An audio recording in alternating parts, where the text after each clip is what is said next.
Well, that's their choice. Good morning, everybody. Yeah, welcome back to the brand new spanking year of the Two Dumb Yinzers. This is episode 472. Happy New Year's, everybody. Yeah, Boom, baby. 2024. I never thought we would make it. I never thought I would make it. But here we are. We are here. We're live. We got 28 episodes till the big 500. We got Ugh. lots of things going on today. I can't even. It took me over an hour to write today's show, and I doubt we're even gonna get to half of everything. I'm gonna probably. Probably not, because we are gonna ramble, we are gonna argue like we always do. It's gonna be a hell of a show, boys. I'm excited, everybody. Yeah, January 2nd. Here we are. Ooh, loving I it, loving it.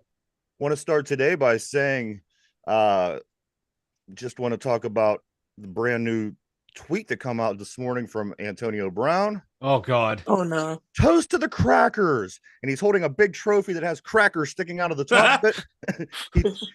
he took time to make this. Just come out within the last hour. Toast to the crackers. We'll get back to him here in a little while because he said other racist things over the break we will get to, but we have a lot more important things we're going to talk about than this moron. Guys, Pittsburgh Steelers, they win. They win a big game, a must-win game on Saturday afternoon to the Seahawks. They win 30-23, putting their record at 9-7, dropping the Seahawks to 8-8.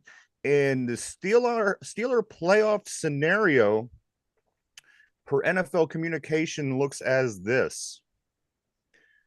This is what it's going to take for the Steelers to get into the playoffs. This, I feel, is the most important story of the week. I know that other stories are popping up. I know that we'll talk about those other stories, but I think that there's none more important than this, because once this is over, let's say that this doesn't play out, all those other stories become irrelevant. We're going to be talking about, getting ready for baseball season. So here we go, guys. This is the scenarios for the Pittsburgh Steelers to make the playoffs going into this weekend. And we did get the very first game of the weekend, guys. They moved us to Saturday at 4:30. So we will know right off the bat whether it's even a possibility or not that this even takes place. So the situation goes out as this: the Steelers have to win. There's 5 different scenarios, and one of them even has the Steelers losing. So pay close attention.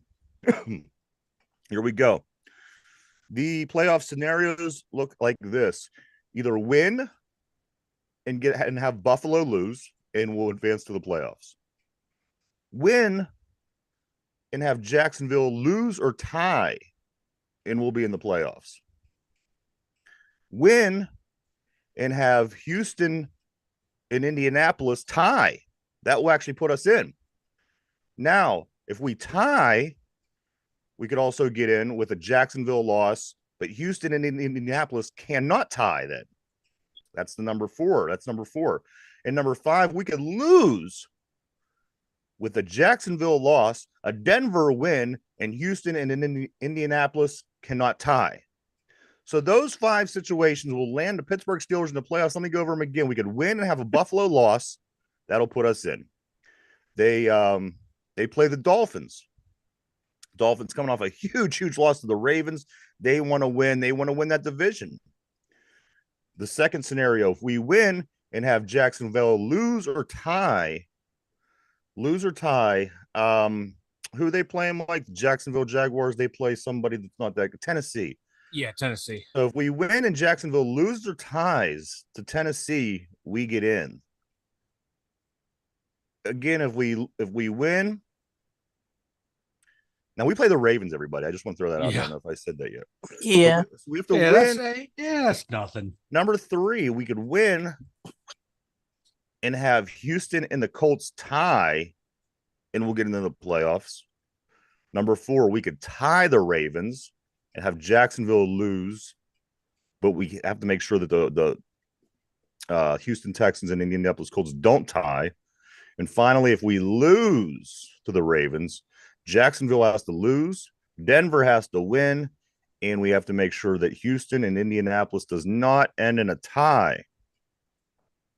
If one of these happen, the Steelers will advance to play next week in the playoffs. Why not? We've already played 3 straight Saturday 4 o'clock games. I'm sure we'll get that one as well if that does happen. Keep it rolling.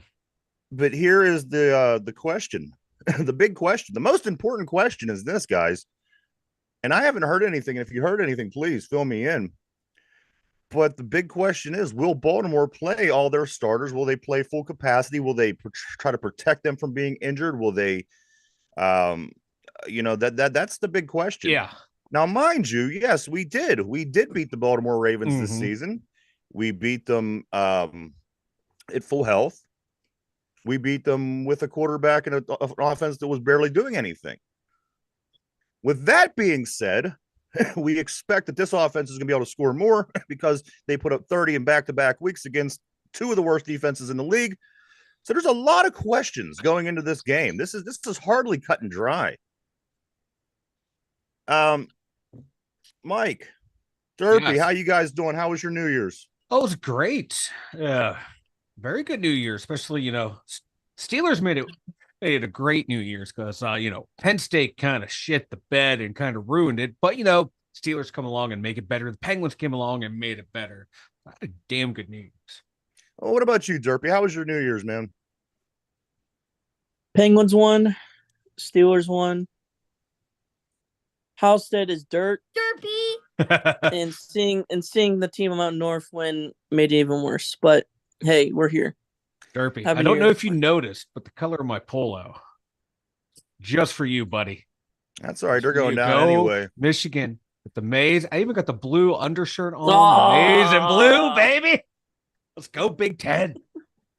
That's all right. They're gonna lose to Washington anyway. But hey, Washington. Hey, they're a new Big Ten team, so it's Big Ten versus Big Ten. I don't care if they're still the Pac-10. They are not. They're in the Pac-10 this year. Pac-10. No, hey, it's 2024. New year, baby. New year. They played a game in the Big Ten, never, and they are going to win. Penix, this team. I tell you what, I like Washington. That's going to be my team, guys. But we have to talk about what's important. College is it's very behind us now.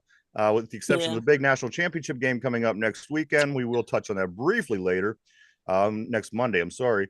But Steelers now, guys, this game is the first game of the weekend. It's almost like they did this to us on purpose. They play the very first game of the weekend. There's two games on Saturday.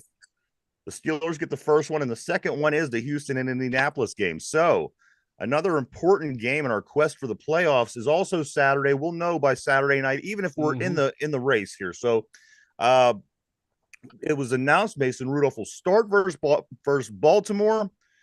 From what I saw, from how he's performing, how he's looking at seeing things around the field against the 30 and 32nd defense in the league is very impressive. I'm a little bit concerned, not just with Rudolph, but with everything that we have. It isn't like we have, a top tier quarterback sitting on the fence here, and we're saying let's go with this guy. This is what we're going with now because he is the hot hand. It's going to be very interesting. But again, I think the big question is, who does Baltimore play, and how much effort do they put into this game? You already clinched number one. I'm trying to remember back when we used to clinch number one all the time. Do you worry at all about that last game?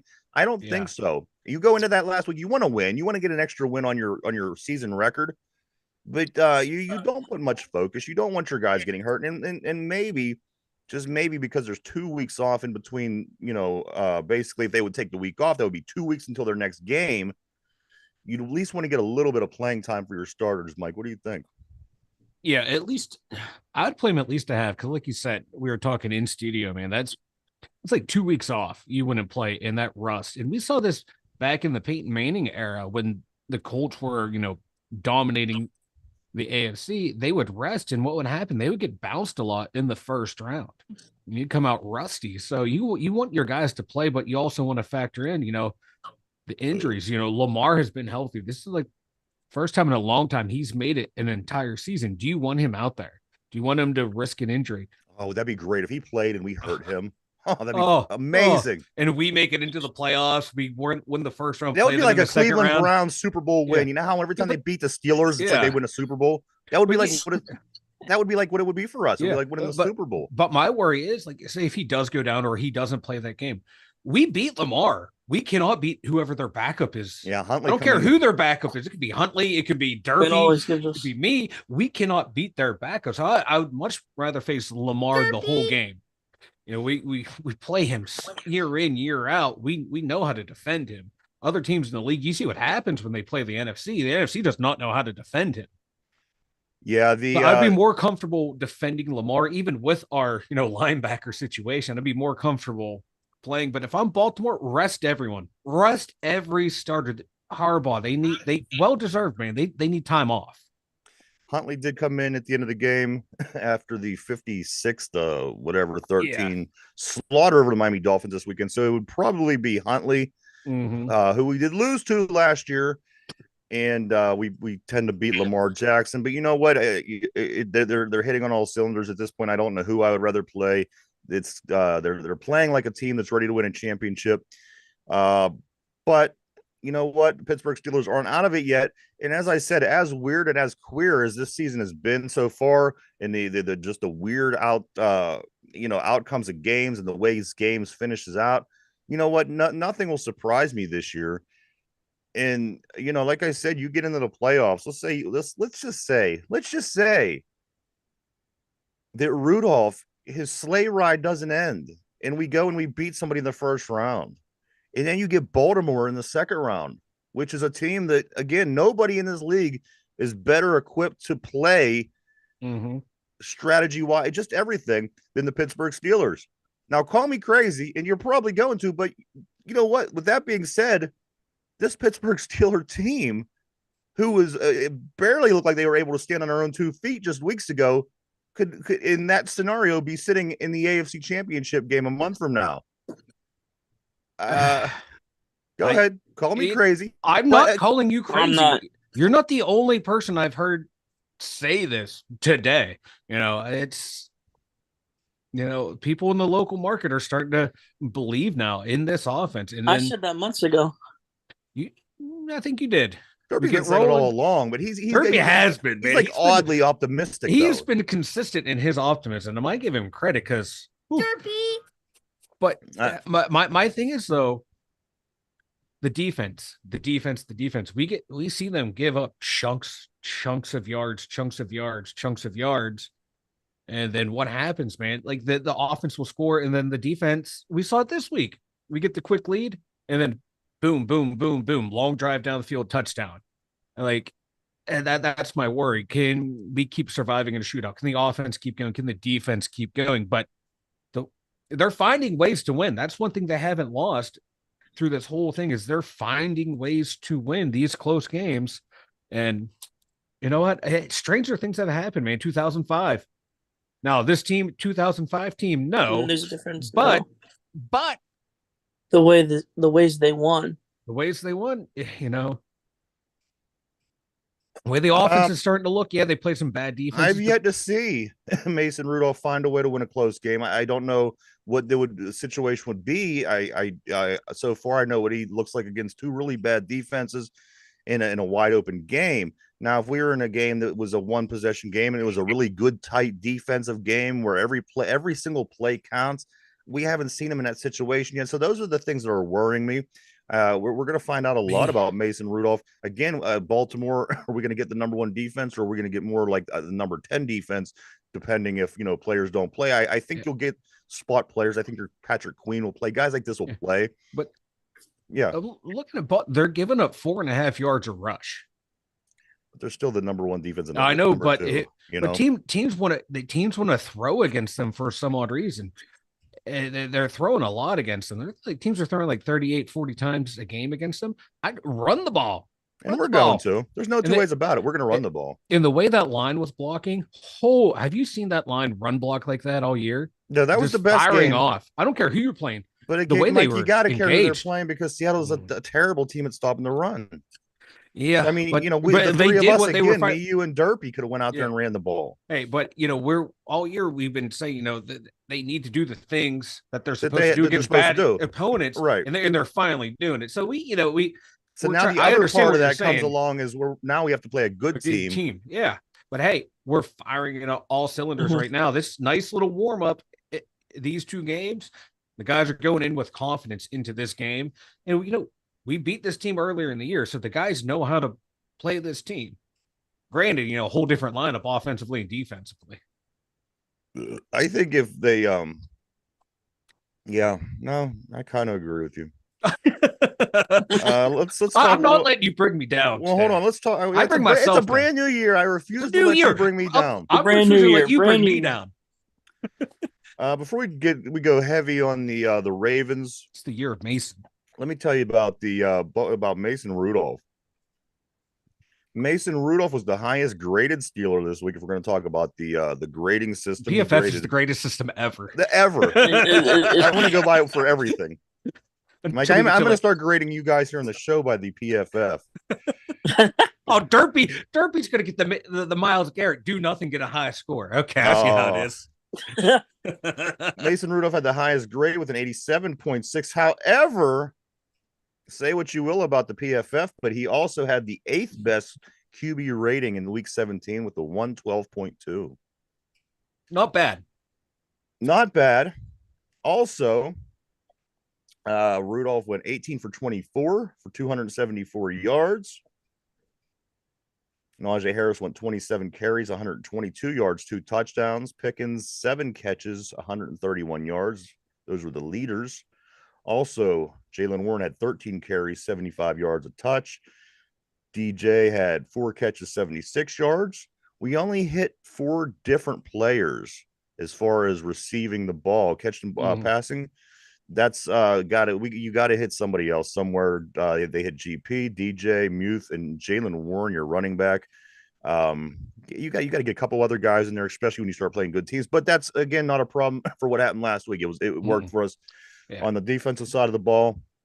Leading tacklers was Eric Rowe with 9 tackles, 1 assisted tackle. Miles Jack with 7 tackles, 1 assisted tackle. Cam Hayward, 1 assisted tackle. Greatest defensive lineman in Steeler history. He's right up there with Aaron Donald. He's right up there with Aaron Donald. You know what? I say he is up there with Mean Joe Green. Yeah, man. Deacon Jones. TJ Watt didn't set the world on fire either. He had 1 tackle, 1 assisted tackle. The player on defense that stood out, and it wasn't for all game. There was one particular play that I actually called. I was sitting there at the studio with Mike, and I called it. You called it.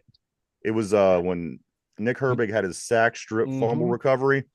It was amazing. There was just something. I looked at the screen and I seen him. I said, you know what? He's about to make a big play. I don't know what it was, and he made it. It was the biggest play of the game defensively. It was, it was a sack, a strap, a fumble recovery, strip, a fumble recovery. Balls went 3 for 3.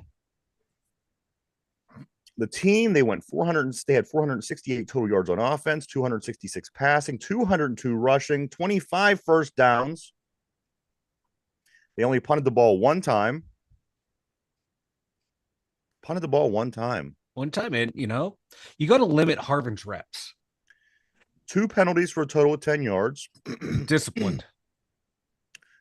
One of them was Fryermuth offsides, but well, hey, he's just a gritty grinder. Baby. He's a gritty grinder who was ready to go. He's a gritty grinder. Total plays, Steelers 71, Seahawks 49, 71-40. I mean, this is a bad team that we played. You got to admit, guys, there was not much that I've seen that Seattle did that I was impressed with at all. Devin Bush is the GOAT. Brian, Devin Bush is great on the board. Brian, you know what? Highsmith didn't do anything either. I mean, he did nothing. No, this is a guy that you just got a big cause. You didn't listen. This is a bad team. If you couldn't put any numbers up against this kind of team, come on. Yeah, I'm willing to give Watt some slack. He was being he was being held every single play, being tackled every single play. And Watt has shown up in more games than Highsmith has. Highsmith he's very hit or miss. I'm thinking rotate Herbig in more.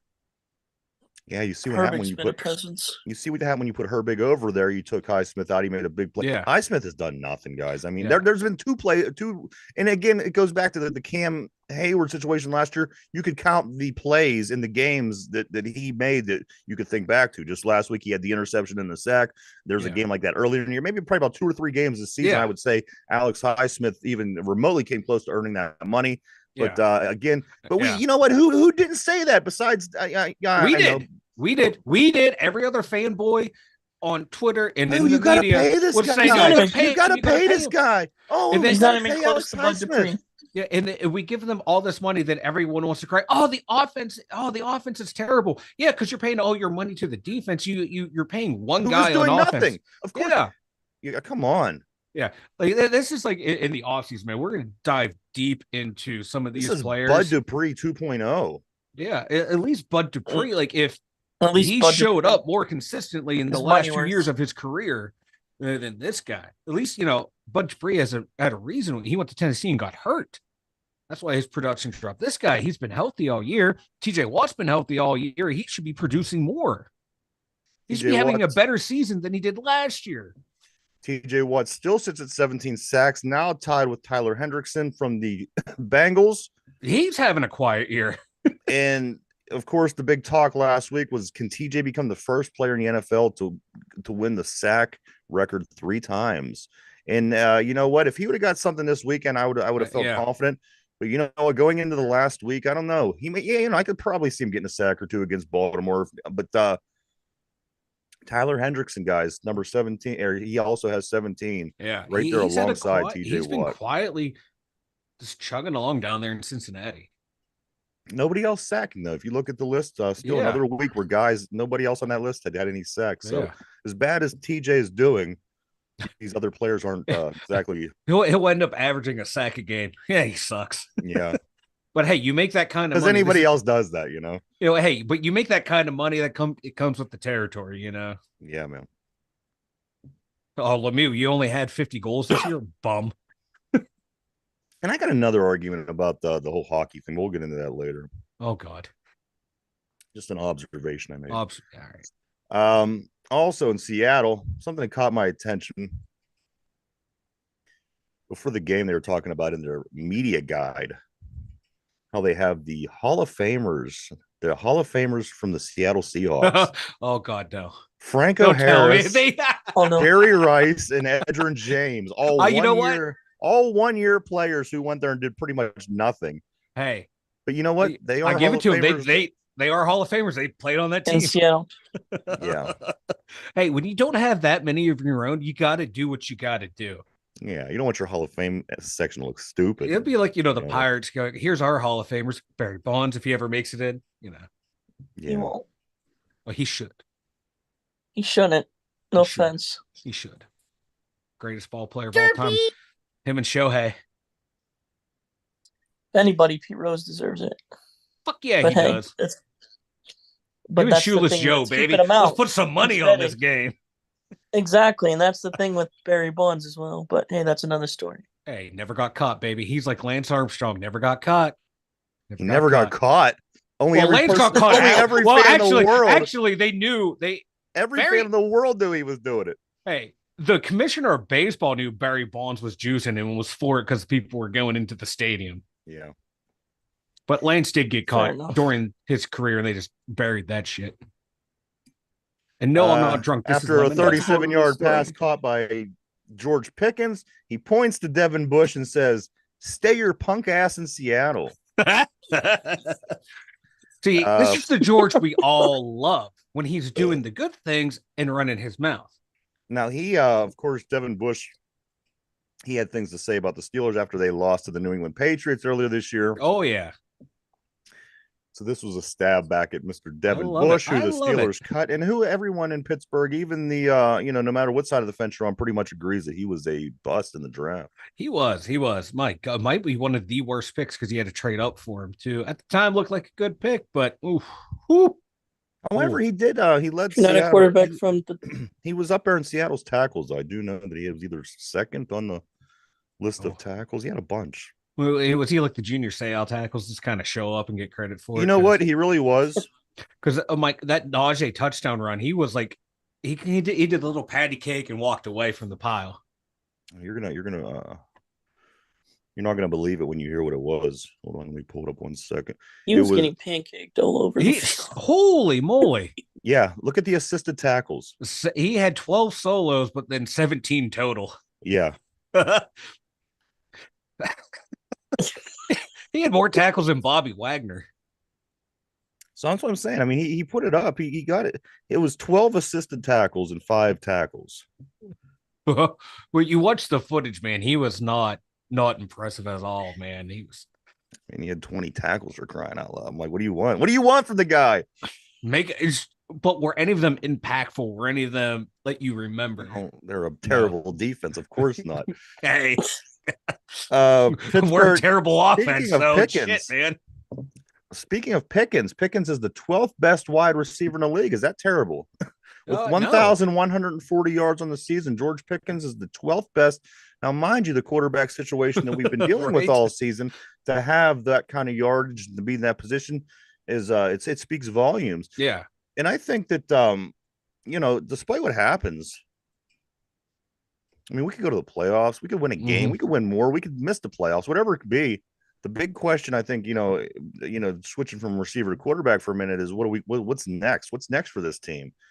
And a lot of people were, the Russell Wilson conversation came up last week, and a lot of people seem interested in him and Kenny and Mason. And I mean, it's going to be an off season full of fun things to talk about. No two ways about it. Yeah. Like you're seeing, like, on this team, there are playmakers, and they're finally living up to their potential. They're billing. They're motivated. They're motivated. Najee's playing like a first-round draft pick. Jalen Warren is playing like a first-round draft pick too. That's a luxury. That's what worries me about this team. And any given week is playing. They're capable of quitting and being quitters, and that's what worries me about this team. I've seen it with this team throughout the years. Pittsburgh Steelers teams just having this ability just to quit. And that like no other pisses you off, because what can you? There's nothing you could do. There's nothing you could do. They're just gonna, they're gonna play or they're not. Yeah, and this line, man, this is like what we're seeing from this offense is what we all envisioned in the in the off season. The way they were constructing this team, people taking the next step. It kind of sucks. It took them 17 weeks to figure it out, but hey, they finally figured it out. And I hate to sound like a Pirate fan right now, but next year, even like there are pieces in place, man. If they can just always get it together and on point, this offense could be a very, here's the thing. We're dangerous in offense. a position to go to the play. We can make the playoffs. So next year is out of the question to me. I don't even want to think about next year yet, because obviously there's still so much that could happen this year, and we got all off season to talk about next year. So what I'm thinking, guys, is Baltimore, and the big question is, are who are they playing? That's the big question. Yeah. Now, I haven't heard any reports yet about them. Sitting here on Tuesday, January 2nd, that's the big question. Of course, we have to win this game no matter whoever's out there, unless, of course, Jacksonville loses, Denver wins, and Houston's and Indianapolis doesn't tie. Then we would make the playoffs that way. But that in my opinion is the big question. We have to figure out who is playing for Baltimore. But just real quick, like Baltimore, though, games this year, man, they've given up 24 points, 31 or 33 points, 20 points, 31 points. So they've given up points in this throughout the season. So they can be, you can catch them. They also scored 65 points. You know, 56, 56. Whatever. Hey, I don't want facts and logic brought into this argument. Okay, I'm trying to find us a way. The two best games we had all season combined barely just scored a little bit more than what they scored in one game. So we held them to 10 points. Yeah. That's when we had a Landon Roberts, Minka Fitzpatrick, Cole Holcomb. We had a whole complement of inside backers. But the way Miles Jack's playing right now, I'd spy him on Lamar Jackson. He is moving so fluid and so quick and fast. So, hey, I'm trying to be positive in 2024 with the Pittsburgh Steelers here, right? It's going to be a tough game, no matter which way you slice. It is. It always is. Pittsburgh, Baltimore. It's hard to get that season sweep. Absolutely. But we've done it before. We beat them 3 times on road to a Super Bowl. Why not again? Why not again? Yeah, with Big Ben, quarterback, a Hall of Fame, but borderline Hall of Fame wide receiver, Hall of Fame defensive swept players. The Bengals, Mike. Isn't that a? You know what? Yeah, we swept the Bengals. Yeah, we beat them with Browning, but that second game we beat them. They were rolling at that point. They were, look what they did to Kansas City. People are still saying Kansas City should be in the talk for a Super Bowl, and the Bengals took Kansas City to the limit. So. Speaking of Kansas City, did you see that a couple of weeks ago, that Raiders game? I just read this over the week. I didn't realize it. That Aiden O'Connell threw like 62 yards in the first quarter. And then no more yards passing the rest of the game, and they won. Yeah, that defense was with Max Crosby. They were flying all over the place. This is what I'm saying. They made it a mission in the AFC that I'm scared of. There's nobody. No, you know, because the Steelers defense may be depleted, but I'd match them up against anyone else. There's nobody. They'll give up yards. They'll find a play. The team, and I hate to say it, the one team that's scary in the AFC is the Browns. Yeah, I think the Browns are. I think the Browns are the best team in the AFC. I think when it comes down to it, and it hits tournament time, that's the best team. Yeah, that defense. That defense, and they have. And Joe Flacco's playing out of his mind. Yeah, he got that grandpa thing going. He's taking naps on the sideline. He's well rested throughout the game. But no, he's been there before. He knows what to do. He's the age that Tom Brady was, and Tom Brady was still, playing very well and winning Super Bowls. This Browns team is the team that I say you got to watch out for. And as I said again, with the queer way that this league has played out this year, I wouldn't be surprised if that would be the team that would make the run at the right time. Yeah, and they're coming and they're battle tested. They're coming out of the best division in football. You're gonna have four teams with all finishing with winning records. Yeah. So the AFC one of them is us. So put that into consideration. Hey, one of them is the Bengals. Put that into consideration. They're one of the other three. But look what the Bengals did it all season without Joe Burrow. We've done it this year with a terrible offensive coordinator and 3 quarterbacks. No team would really want at this point, So, and a banged up defense. So the AFC North is a tough division, man. Yeah. Look, 3 of San Francisco's losses, like you said, have all been from the AFC North. There's nobody that scares me. Again, the one team that I would say that even would put in that conversation, and I hate to even put them 2 words in the same sentence, would be the Browns. Yeah, I'd say the Browns would be the team that would scare me. I wouldn't want to play the Browns in the playoffs. No, and anyone from the NFC really doesn't scare me because Arizona has beaten how many of the top contenders over there? Yeah, they beat the Cowboys. They beat the Eagles. Too bad they weren't dumb. I mean, geez, oh man, that team could be worry. That'd be a team to worry about. Like if Kyler Murray was healthy all year, I wonder where, really, where would they be? Yeah, he's been the catalyst for the most part in the second half for them. Jaylen Warren last week, Mike. That was the Way to Play award. I've never heard of this award. That big hit last week in Cincinnati, the game against the Bengals. The big block that Jaylen Warren threw on while Calvin Austin III ran in for a touchdown. Mm-hmm. It was called the Way to Play award. Apparently, some people still want these guys to hit in the league. Some people don't. I don't understand. I don't. It was because the way he blocked. You see a lot of people though, running backs, receivers, they'll come in head first. He punched with his arms the way you're taught to block, and it was a fundamental play. Yeah. And I think him and if the Way to Play award, the way to play it. I've never heard that in my life. I'm going to create a Way to Play award for Derpy. Oh no, this could go amazing, or this could go horribly wrong. I got to think about it. Derpy. Well, and Jaylen Warren and Najee Harris, for people who follow Good Morning Football or whatever it is on the NFL Network, I think they both might win Angry Run of the Week. The way they were stiff-arming people all game. They run angry. And they do run angry, and I'm loving it. I'm loving to see this version of Najee Harris, a confident Najee Harris, a guy who's actually reading the line of scrimmage, reading where the holes are. It is time, Mike. This is the time of the show that I take a special moment to make note of Antonio Brown's ridiculous racism. Yeah, baby. Woo!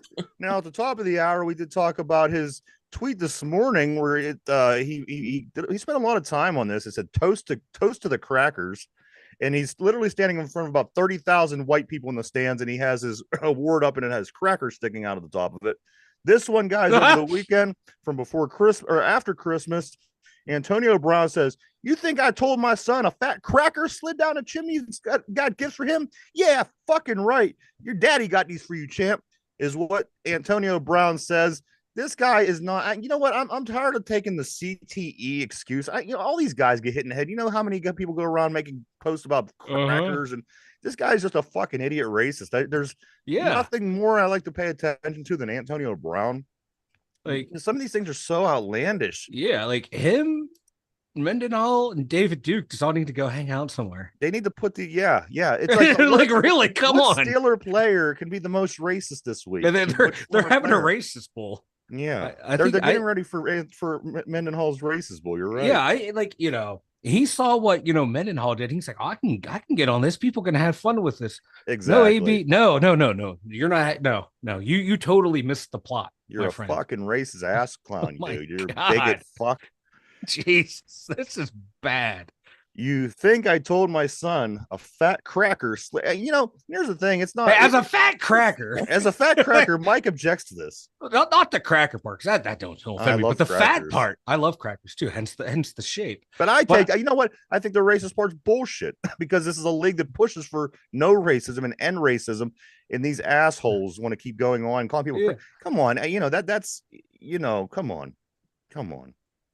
Oh, this guy. Also, he's the gift that keeps on giving. You know what? I totally ignore him now, unless I see something like this that I could talk about. Anything else, he's dead to me. This guy's a fucking waste. Yeah, I can't. I kind of want to see him make the Hall of Fame just to hear his speech. You know what? He's blowing his every day, Mike. Listen, it's gonna take people to vote him in. What people are gonna vote this fucking idiot in? And the funny part is, right, for the NFL, the way they present people's arguments, like the team's beat writer has to stand in front of every other team beat writer and make a case for his Hall of Fame credentials. I just would love to see the Steelers representative have to make the argument for AB. Yeah. What an ugly thing to do to this game. Oh, he's an idiot. You know what? Let's listen to this. You know why? And I think a lot of people really like football is because you don't care what color people are. When I'm watching it, you don't even think about it. I watch this game and guys score, guys tackle, guys run. I don't think about it. And it doesn't matter. It doesn't matter. It doesn't matter what color you are in football. If you're good, you're good. If you're not, you're not. I hate this, and that's the only reason I bring it up is because I hate it. I hate what he's doing. He's an idiot. I hate it. I don't think it's good for the sport. I don't think it's good. And the thing is, you know what? Football is as much mine as it is his. I don't care if he's a football player. I've been into football probably longer than he's been alive. Fuck him. The sport doesn't need that, and the sport doesn't need him. Also, I don't know if on the board, I think the term Yinzer is racist. The other thing that I did see, I don't know if you noticed from the game, the offensive line graphic during the game, which Brian on the board actually pointed this out during the game or after the game, and I didn't see it, but I did notice it. Cole Holcomb was on the offensive line. I saw. Like the Fox broadcast from top to bottom, from pregame show to the game to the postgame shows, is trash and terrible. I thought, as bad as our linebacking core is doing, how the hell are they sneaking Cole Holcomb into play on the Cole offensive Holcomb line? Out there with his knee fused together. Yeah. They're probably, Cole Holcomb. Talk about not seeing color. Dan Moore, Cole Holcomb. Hard to pick out of the lineup. Yeah. And that's what I thought. Yeah, right. Making the lineups. I thought if it was at least a white guy that played that position, he would be able to. I don't get it. I can understand Landon Roberts. Okay. Yeah. Fox Sports. We don't see color. We don't see position either. Or injury reports. Also, I did want to say about AB. Did you see last week he said that Kansas City should beg him to join the team because he says that Kansas City doesn't have any receivers, and he says Kansas City should beg him to join the team. Did you see Andy Reid on his hands and knees? No. Okay, now you see Andy Reid on his hands and knees begging fucking Antonio Brown to be part of that team. We need AB in the booth with T Swift and Mrs. Mahomes. Yeah, that's what I want to see. I want to see that. I want to see the shenanigans that get on up there because like Travis Kelce, when he plays, you see him focused on the game. But I think that would be the one time his ass would be looking up in the booth like, "What the fuck's going on up there, AB?" She's got to go anyway, man. You know what? Ever since she's been in that damn box, they've stunk. They just need to bar her from the stadium. They can keep dating, like when she first showed up, they were balling out. Then after, like she's become a curse in the stadium. Keep dating, but that's like you got to be superstitious. You got to channel your inner Crosby and go, "Hey, baby, to stay home, watch on TV. And if we win, you got to stay home. If we lose, come back to the stadium so we know it's not you. You got to become superstitious at this point. Other big news Keep around the dating league. her, but become superstitious. Another big news around the league. Andre Johnson, a finalist for the Hall of Fame. If he would make it into the Hall of Fame, guys, Andre Johnson will be the first Houston Texan inducted into the Hall of Fame. So I'm hoping that happens. I'd like to see I'd like to see Andre him Johnson get in there. Oh, he was a beast on so many bad teams down there. And then, JJ Watt will be in there as well too. Like, they've had great players down there. My God, they just can't get it together. They're not the Cowboys. That's what. Kyler Murray, before the big win over the Philadelphia Eagles, shows up at the Eagles football stadium with his Sidney Crosby jersey on. Mike brought that to my attention. I thought that was pretty cool. Not only was it the Sidney Crosby jersey, it was the exact same jerseys that they wore in 2009.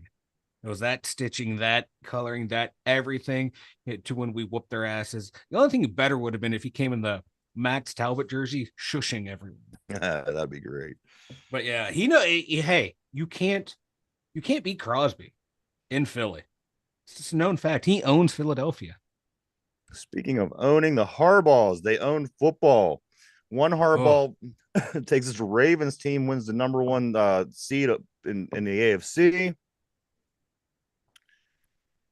Over a team that's supposed to, be one of the favorites to win a Super Bowl. They put up about 56 points, whatever it was that Mike said. The other Harbaugh goes on to win in the bowl game yesterday over Alabama to advance on to the national championship next game. Mike, is there any name bigger in football right now than the Harbaughs? None whatsoever. Like you said, they're taking over college, taking over the pros. Their dad is trending on Twitter. Like the whole family. Nothing. Yeah. It's coming up Harbaugh, and I hate it. And did you see the picture of the Brock Purdy with his face side by side with Harbaugh? Yes, that freaky and uncanny. I can't unsee it. I used to like Brock Purdy. Now I don't.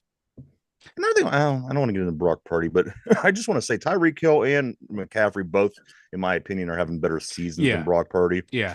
I think the Brock Purdy MVP talk is a little young, but you know what? I say in the future, if he keeps doing what he's doing, we might have that conversation then. Yeah.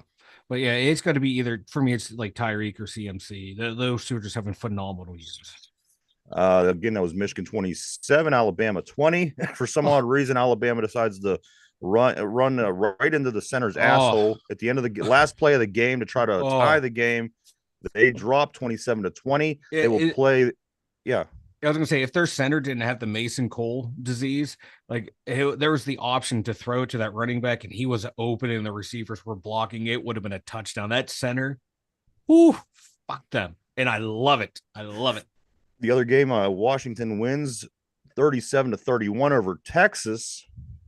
Two good football games. Yes. National championship next Monday night between Michigan and Washington. Michael Penix Jr., a future Steeler quarterback. That's all I'm seeing on Twitter. Everybody's a future Steeler quarterback on Twitter.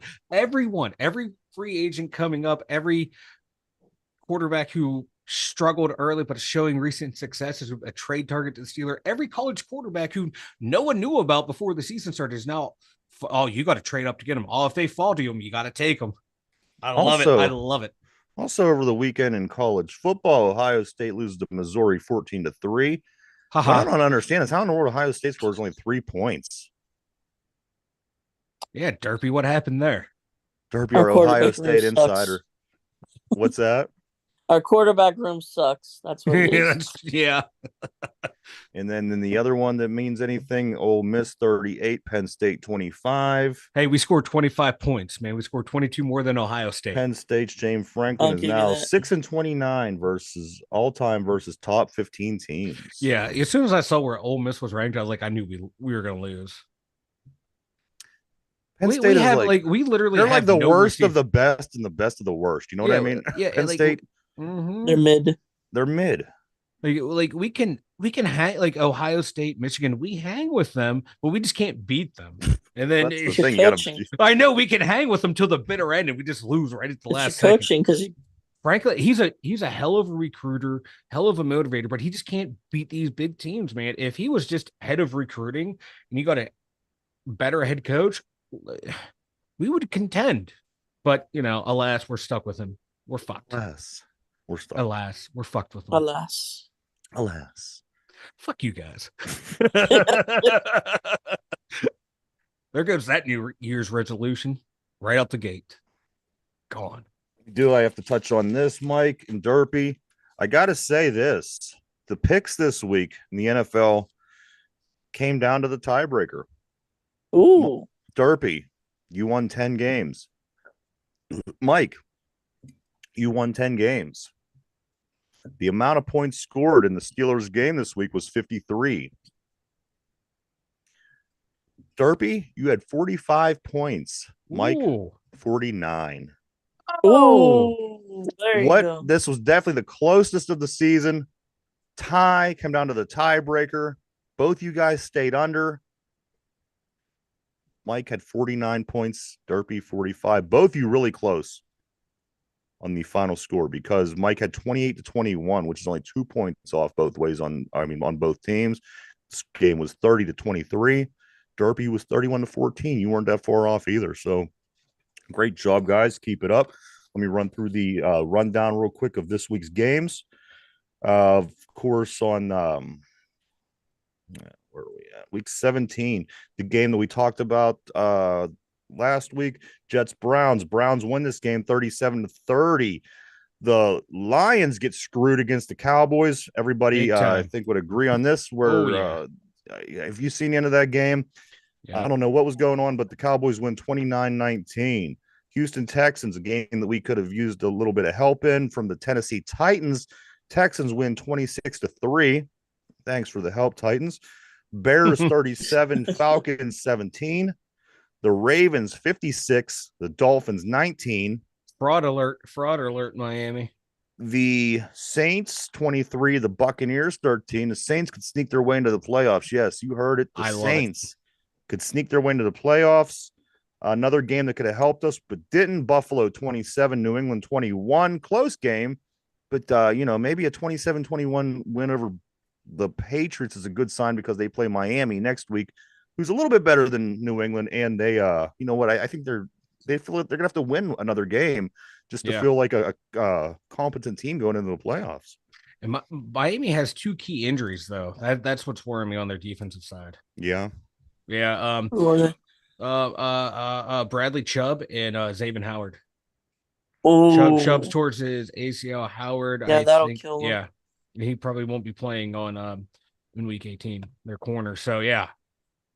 Upset of the week: Arizona 35, the Eagles 31. We could have used a little help from the Panthers this week, but they get shut out by Jacksonville 26-0. Rumor on the streets is that Trevor Lawrence is looking like he's going to be playing this week, but it's not confirmed. He's getting healthy, but we will see. Colts 23, Raiders 20. Rams in the playoffs with a 26-25 win over the Giants. Another playoff team that we beat. I was going to say, yeah. 49ers 27, Commanders 10. Chiefs 25, Bengals 17. This game could have really went either way. Mm-hmm. Broncos 16, Chargers 9. And finally, the Sunday night game was the Packers 33, the Vikings 10. Another playoff team that we beat. Yep. Divisions break down like this going into the last week of the season, guys. Dolphins 11-5 in the AFC East lead the way. Buffalo 10-6. This is going to be a big game. I wish it wasn't such a big game because Buffalo really, really wants to win. They want to win this division, but we need the Miami Dolphins to win that game. Jets 6-10, Patriots in the basement with a 4-12. AFC West, the Kansas City Chiefs have a 10-6 record. The Broncos second place 8-8. Raiders 7-9. Chargers 5-11. In the AFC South, Jacksonville, Indianapolis, and Houston all have 9-7 records. The Tennessee Titans finish are in the basement with a 5-11. In our division in the AFC North, the Ravens 13-3, Browns 11-5, Steelers 9-7, Bengals 8-8. Over to the NFC East, Cowboys and Eagles tight, 11-5. Both of these teams. Cowboys on top of the division, though. Giants 5-11, and finally in the basement is the Commanders with a 4-12 record in the NFC South. Buccaneers 8-8, Saints 8-8, Falcons 7-9, and the Panthers 2-14. In the NFC West, 49ers 12-4, Rams 9-7, Seahawks 8-8, Cardinals 4-12, and finally in the NFC North, the Lions 11-5,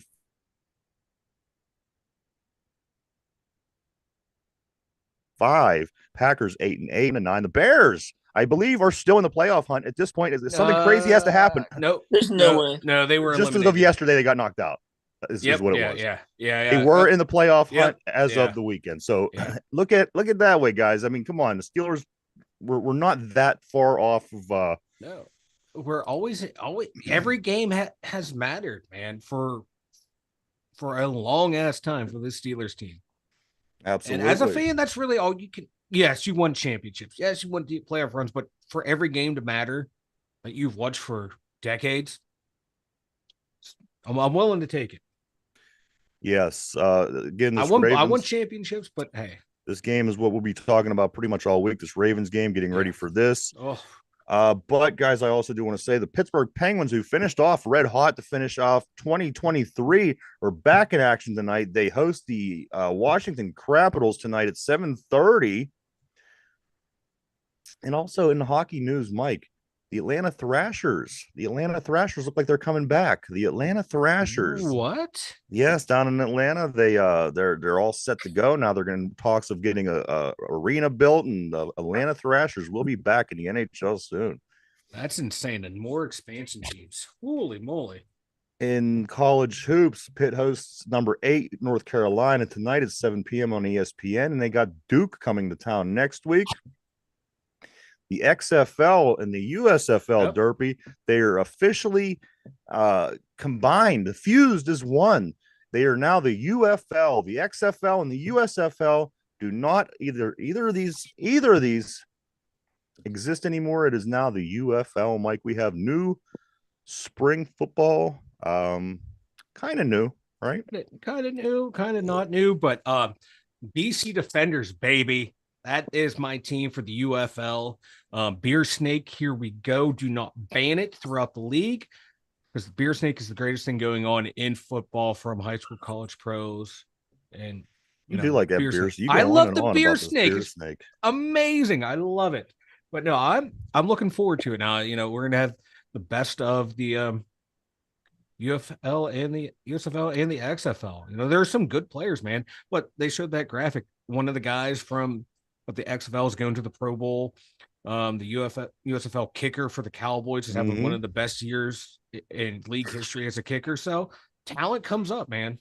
Absolutely. You just need a moment to shine. And there's guys sprinkled out on practice squads and that made it. So hey, hell yeah, keep it going. One that I skipped over on accident was the game that I loved the most over the weekend in college football. I thought this was my favorite game. It was 63-3 was the final score. Georgia over Florida State. Oh, but they didn't play their players. Oh, but I don't care. You know what? That's their fault. They chose not to play, and they lost 63-3.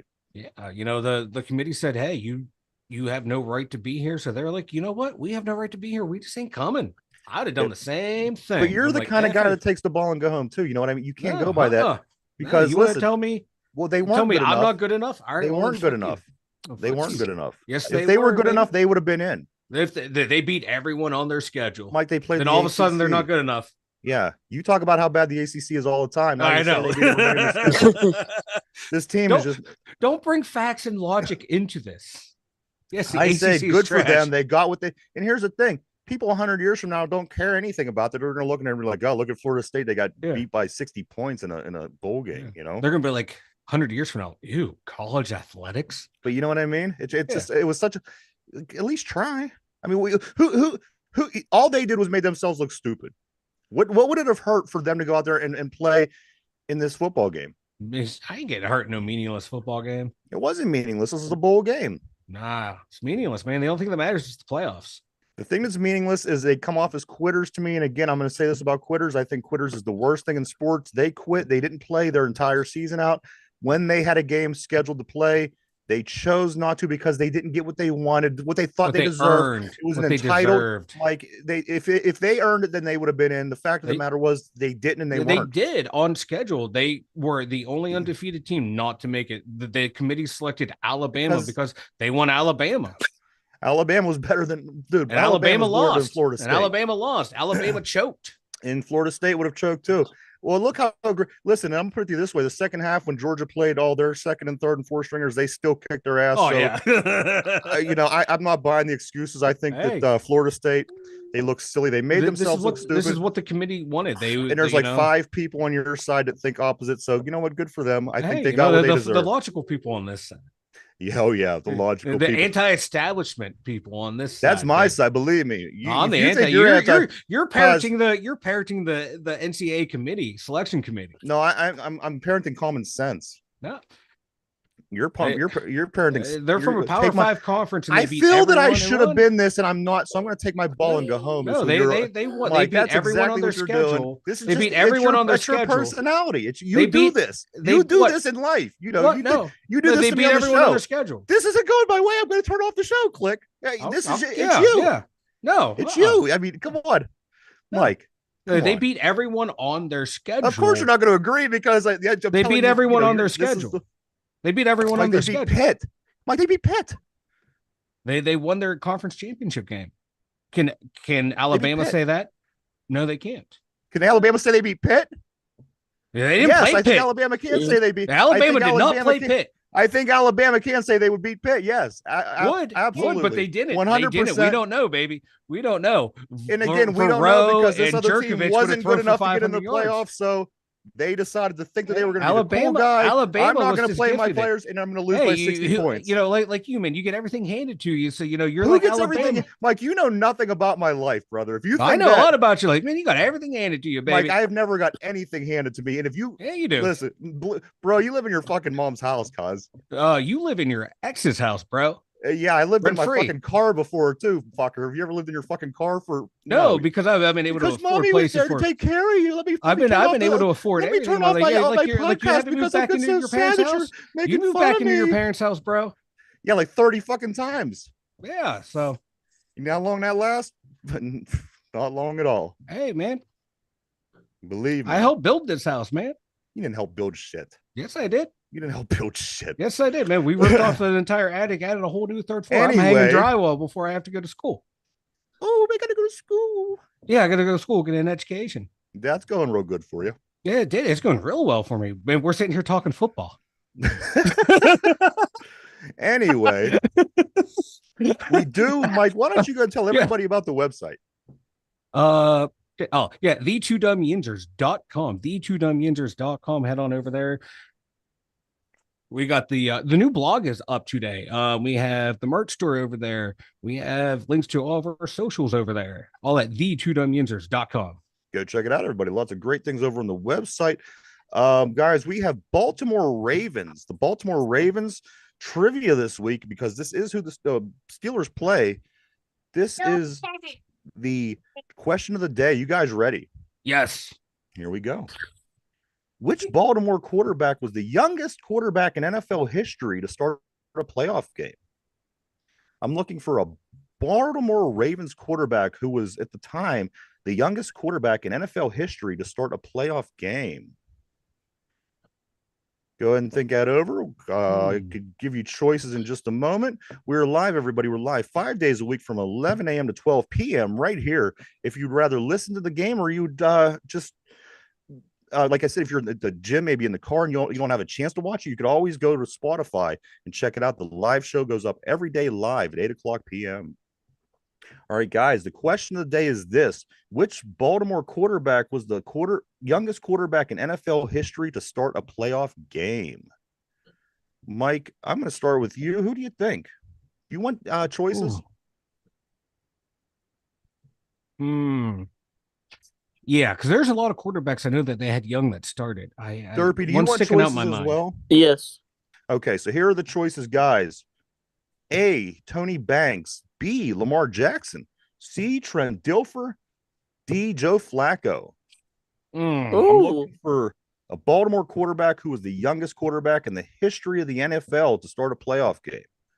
Tony Banks, Lamar Jackson, Trent Dilfer, Joe Flacco, Mike. Damn. Two of my choices are on here. This feels like a trick question, so I'm going to go with A. Tony Banks. Is that your final answer? Yeah. All right, locking Mike in on Tony Banks. Derpy, over to you. Which Baltimore quarterback was the youngest quarterback in NFL history to start a playoff game? Tony Banks, Lamar Jackson, Trent Dilfer, or Joe Flacco? C. Trent Dilfer. Is that your final answer? Yeah. All right, guys, question of the day. I'm looking for a Baltimore quarterback who was at the time, the youngest quarterback in the NFL to start a playoff game. Mike says Tony Banks. Derpy says Trent Dilfer. You might have thought it'd been D by the way that I just had that slip, but that's incorrect. The answer was Lamar Jackson, guys. B. Lamar Jackson was the youngest quarterback in NFL history to start a playoff game. Damn, how old was he? I don't know. It's going to be like 21 in like some odd days because I know Ben was like young and started too. So that's why I was like, nah. Because I knew Dilfer was old. I knew Flacco was kind of older because he went to Delaware, transfer had to sit out a year. And Dilfer was he was like 90 playoff quarterback in Tampa Bay. Yeah, long before he was even in Baltimore. Yeah, I couldn't remember if Banks bounced around the league before he made it to Baltimore or not. So there you go, guys. This is already tomorrow's going to be Wednesday. The playoff game is Saturday. It's going to be here so fast. Can't wait. I'm really excited. Like I said, my big thing is I want to know who's going to be playing, who's not going to be playing. Harbaugh is going to play games all week and not tell anybody. Yeah, we're going to game plan for Lamar all week. We'll switch it up in the end, and we're going to be confused. Yeah, we do want to thank everybody for watching us. As always, we appreciate each and every one of you. As always, wouldn't do it without you. Brian on the board said I feel like it's Jackson, but a trick question too. Mike, so I went with Banks. I think I thought a lot of people were going to go with Banks just because they didn't know. That was how I felt when I was getting it. Also, I do want to say, guys, a couple interesting things real quick. A quick trivia and a quick piece of information that's not sports related. Tesla robot attacked an engineer at the Texas factory over the weekend. Holy shit. During a violent malfunction, leaving a trail of blood along the floor. Holy shit. They warned us. Skynet, baby. That's fucked, man. James Cameron warned us. I am suing and I am suing and I am suing if I'm that guy. And finally, this is the question of the day. This is the question of the day. Not a sports question, but the first most photographed house in the United States is the White House. Can anybody tell me what the second most photographed house in the United States is? The first is the White House. You can on the board, feel free to play along. Derpy, Mike. The number one most photographed house in the United States is the White House. Can any of you tell me what the second most photographed house in the United States is? The house from A Christmas Story? The house from The Christmas Story. Derpy. The house from A Christmas Story. House from The Christmas Story. Give the guys on the board 1 sec here. Again, I'm looking for the second most photographed house in the United States of America. Number one being the White House. The guys both say the house from The Christmas Story. The answer is the Brady Bunch house. Oh, apparently it is in California, very public. A lot of people go past this house, drive to this house, visit this house because they, because it's the Brady Bunch or whatever. But it is in fact the second most photographed house in the country, only behind the White House. The Brady Bunch house. That's nuts. That's crazy. So there you have it, guys. A lot of big things going on today. We have the Steelers, the Ravens. We have Mason Rudolph. We didn't even get into the Kenny Pickett yet. We're going to save that for tomorrow. Oh, apparently. Yeah, baby. We got big stories going on with him. I have to follow it a little bit more and see if I get any more information. We want to know who the Ravens are going to be playing. We have the pick winners. We had our first big blowout of the year, Mike. Day one, baby. Yes, this is of course going to be a big year if we had a big blowout on day one, right? But anything else, guys? The blowouts only bring us together stronger for some reason. Absolutely. It's like brothers fighting. Makes me want to tongue your ear, you know? I fucking hate you. Derpy, anything before we get ready to take off? Clip that. We got to clip that sound. That's the new intro sound. I want to tongue your ear. What do you got, Derpy, before we take off? Here we go, Steelers. Here we go, Steelers. Here we go, Steelers. We had our first Derpy mute moment of the season. Oh, God. Mike, what do you got, man? Will you tongue my ear, big boy? You know I will, baby. For the two dumb yinzers, everybody, Mike, Derpy, myself, everyone have a great day. We'll be back first thing tomorrow to talk all about Kenny Pickett and the Pittsburgh Steelers. See you then.